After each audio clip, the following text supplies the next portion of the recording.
Story ये रही कि कॉन्स्टेंट्स वो होते हैं जो अपनी वैल्यू को फिक्स रखते हैं, ठीक है। ये हुआ अभी तक हम जो सीखते आ रहे थे प्रोग्रामिंग लैंग्वेजेस में, ठीक है ना। ये प्रोग्रामिंग लैंग्वेजेस में कांस्टेंट का मतलब ये होता है कि थ्रू आउट द वैल्यू जिसकी वैल्यू फिक्स हो वही होता है। लेकिन जब हम कभी प्रोजेक्ट के बारे में बात करते हैं, जब हमें प्रोजेक्ट लेवल पे सोचना होता है, ठीक है ना, तो जब हम प्रोजेक्ट लेवल पे सोचते हैं तो उस केस में कांस्टेंट का इंपॉर्टेंस बहुत ज़्यादा हो जाता है। ज़्यादा इन द सेंस कब हो जाता है, जब क्योंकि कांस्टेंट का हमें बस अभी तक ये बताया जाता है कि कांस्टेंट्स क्या है, कांस्टेंट्स एक ऐसी चीज़ है जो अपनी वैल्यू चेंज नहीं करते, तो हम डिक्लेयर कर देते हैं कांस्टेंट्स कहीं पे भी, प्रोग्राम में कहीं पे भी डिक्लेयर कर देते हैं, जो खुद में भी एक गलत तरीका है। कांस्टेंट्स हमेशा टॉप ऑफ द प्रोग्राम में डिक्लेयर करना चाहिए, ठीक है ना, सबसे ऊपर कांस्टेंट्स डिक्लेयर होने चाहिए, फिर उसके बाद सारी चीज़ें प्रोग्रामिंग वर्क करना चाहिए, ठीक है। तो वो तो एक प्रोग्राम एक क्लास के लेवल की बात है ना। लेकिन जब हम प्रोजेक्ट लेवल की बात करते हैं उस केस में कॉन्स्टेंट्स अपने इंपॉर्टेंस बहुत ज़्यादा है, तब वो और ज़्यादा इंपॉर्टेंट रखने लगते हैं, क्योंकि जब हम प्रोजेक्ट की बात करते हैं, तो जब प्रोजेक्ट की बात करते हैं तो उस टाइम पे कॉन्स्टेंट्स का रोल जो सबसे इंपॉर्टेंट होता है। तब हम ये नहीं कहते कि आप जाके किसी भी प्रोग्राम में किसी भी कहीं पर भी जाके कॉन्स्टेंट डिक्लेयर करो, ठीक है। ये कभी भी ऐसा नहीं होना चाहिए कि अगर कॉन्स्टेंट्स हम कोई बना रहे हैं तो वो कहीं पे भी जाके किसी भी क्लास में डिक्लेरेशन नहीं होना चाहिए, वो हमेशा होना चाहिए, ठीक है। तो जो इंपॉर्टेंस ऑफ कांस्टेंट होता है कि थ्रू आउट द, ठीक है, ये तो हुआ प्रोग्राम की बात। बट हम यहाँ पे हम उस चीज़ में बात नहीं करने जा रहे हैं, हम प्रोग्राम के बारे में बात नहीं कर रहे हैं, क्योंकि अब हम इंडिविजुअल वर्क नहीं करते हैं, ठीक है। हम जब हम प्रोफेशनली वर्क करना स्टार्ट करते हैं तो हम इंडिविजुअल किसी प्रोजेक्ट पे नहीं, हम अकेला कोई काम नहीं कर रहे हैं, तो तब हम कभी ये नहीं बोल सकते कि हम कोई प्रोग्राम कर रहे हैं, तब हम किसी प्रोजेक्ट का कोई पर्टिकुलर पार्ट कर रहे हैं। तो तब यहाँ पे जो ये कांस्टेंट का रोल होता है उस केस में हमेशा, जैसे अभी तक हम सीखते हैं कि कांस्टेंट डिक्लेयर कहाँ पे होना चाहिए, ऑन द टॉप क्लास, ठीक है। ये तो प्रोग्राम की बात है। बट हम जब प्रोजेक्ट में काम करना शुरू करते हैं तो उस केस में ये वाला रूल नहीं वर्क करता है कि आप जाके कांस्टेंट कहाँ पे डिक्लेयर करो, on the top of the class. नहीं, ये चीज़ गलत है, ठीक है ना, ये गलत है, ये नहीं करना है, ठीक है। On the top of the class पे कांस्टेंट डिक्लेयर नहीं करना है। हमेशा क्या करना है, create separate class and declare all your constant variables, ठीक है। जब कभी प्रोजेक्ट में स्टार्ट करेंगे तो हम एक सेपरेट क्लास बनाएंगे, उस सेपरेट क्लास में केवल ये रहेगा, उस सेपरेट क्लास में केवल कॉन्स्टेंट्स ही रहेंगे और कुछ भी नहीं रहेगा, ठीक है ना। तो हमेशा जब कभी प्रोजेक्ट में काम करते हैं, मतलब प्रोजेक्ट में तो काम करते ही आप लोग, तो जब कभी भी कॉन्स्टेंट्स डिक्लेयर करना हुआ तो उसको कहाँ पे करेंगे, एक सेपरेट क्लास बनाएंगे, उसी सेपरेट क्लास में डिक्लेयर करेंगे। और हो सकता है वो क्लास पहले से बनी हो तो उसी क्लास में जाके ढूंढ के उसी क्लास में एक वेरिएबल बनाएंगे और उसी वेरिएबल को हर जगह यूज़ करेंगे, ठीक है। ये हमेशा याद रखना कि जब कभी हम कांस्टेंट बना रहे हैं तो जब हम प्रोजेक्ट में काम करते हैं तो हमारा कांस्टेंट की वैल्यूज़ कहीं और पे होना चाहिए, कहीं सेपरेट क्लास में होना चाहिए और वहाँ से हम यूज़ कर सकें। क्योंकि ऐसा क्यों कर रहे हैं, क्योंकि जब हम कांस्टेंट बनाते हैं तो उस केस में ज़रूरी नहीं है कि वो आपके लिए कांस्टेंट हो, ठीक है। प्रोजेक्ट में वैल्यूज़ क्या चेंज होती रहती हैं। हो सकता है अभी हम कांस्टेंट बनाएं अपने करंट सिनेरियोज़ को लेके, ठीक है, हमने कुछ करंट सिनेरियोज़ के लेकर एक वैल्यू बना दी, ये हमने कांस्टेंट रखा, ठीक है। हो सकता है प्रोजेक्ट का कुछ और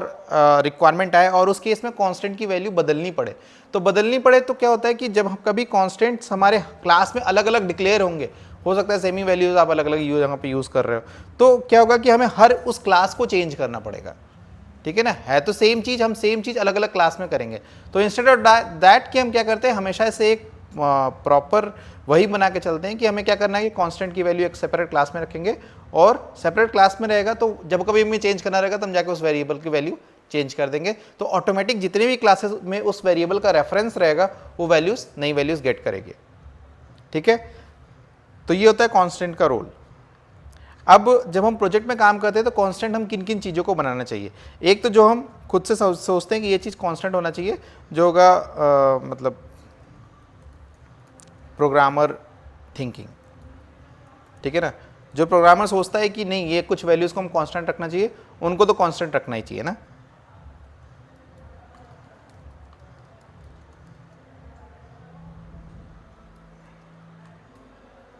What are the values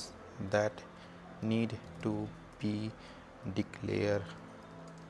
as constants?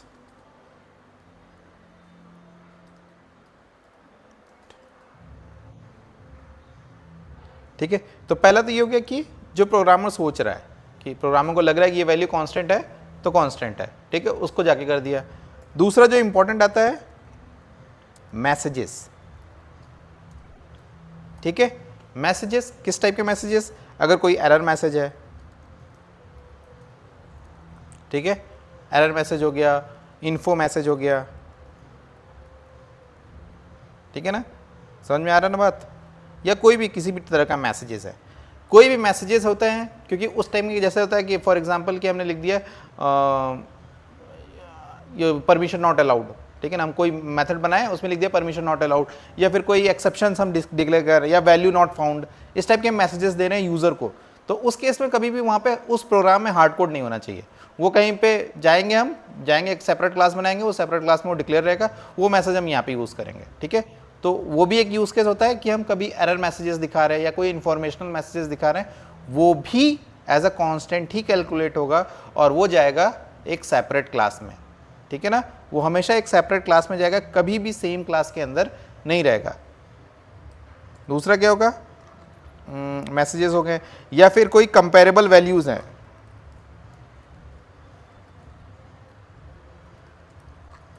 ठीक है, कंपेरेबल वैल्यूज हैं विथ ऑफ कंपेरेबल वैल्यूज, ठीक है, कंपेरेबल वैल्यूज जो हम कभी कभी क्या करते हैं, इफ के साथ हम किसी हार्ड कोड वैल्यूज को कंपेयर करते हैं, ठीक है। जैसे अभी फॉर एग्जांपल अभी लेटेस्ट एग्जांपल में प्रिया का ले लेते हैं कि उसमें क्या है, उसने बताया कि हमें 1 लाख से कंपेयर करना था, कि इफ का मतलब एग्जांपल है कि अमाउंट ग्रेटर देन 1 लाख, तो 1 लाख क्या है इस केस में कांस्टेंट है, ठीक है ना, तो ये भी क्या कंपेरेबल वैल्यूज है। जब कंपेरेबल वैल्यूज आती है तो उस केस में भी हम क्या करते हैं कि कांस्टेंट बनाते हैं, उसमें उसकी वैल्यू स्टोर करेंगे और उसको लाके डायरेक्ट हम अपने जहाँ पे यूज़ करेंगे, ठीक है। तो कंपेरेबल वैल्यूज हो गई जो which we are using in the if statements,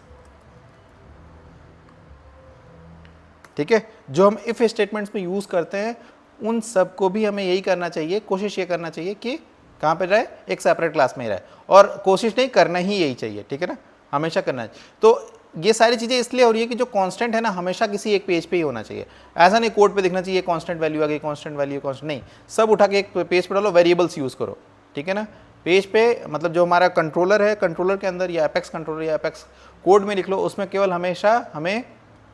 केवल फिक्स्ड मतलब वेरिएबल्स यूज में दिखने चाहिए, कहीं पे भी hard code single inverted commas के अंदर कोई टेक्स्ट लिखा हुआ नहीं दिखना चाहिए। ये चीज़ आपको सब जगह फॉलो करना चाहिए,